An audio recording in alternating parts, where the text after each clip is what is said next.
睇乜嘢啊？睇到咁認真？劉律師，你有冇睇過呢篇文章啊？哦，呢篇係咪員工爆公司大鑊嗰篇啊？係啊，間公司拖糧拖足成個月，同埋佢老闆同埋啲同事咧又夾埋一齊咧針對佢。哦，最後仲要揾藉口炒佢啊！一啲賠償都唔俾添啊！係啊，簡直係離晒譜，點會有啲咁嘅公司嘅？嗱，咁其實咧呢啲行為都屬於違法行為嚟嘅。遇到咁樣嘅情況，其實我哋應該要去維權㗎。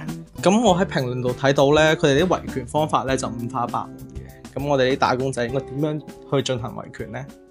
內地政府咧係十分重視勞動者權益嘅保障嘅，有成立專門嘅勞動監測保障部門，同埋仲裁委員會專門處理勞動糾紛。咁勞動者同埋用人單位發生勞動爭議嘅話，可以向相關嘅部門求助，同埋直接申請勞動仲裁嘅。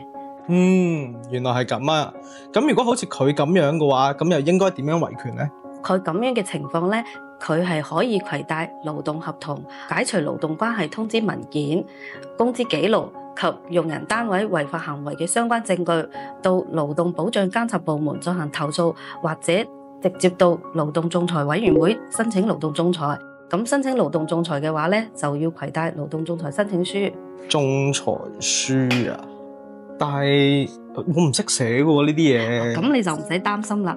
仲裁委員會現場咧會提供模板嘅，仲有專門嘅工作人員指引填寫。咁當事人如果申請勞動仲裁，可以主張啲乜嘢權益呢？一般都可以主張追回未支付嘅勞動報酬、違法解除勞動關係嘅補償金或賠償金，同埋未休年假嘅工資等。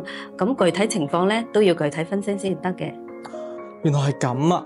劉律師，如果下次俾公司恰咧，就一定要揾你啦。咁肯定記得咯喎。除非喺在職期間拖欠勞動報酬嘅爭議，咁其他嘅勞動爭議嘅仲裁時效係1年嘅，過咗時效就冇勝訴權㗎啦。哦，原來係咁，咁真係要記低先至得啦。公司對你好差咩？細聲啲。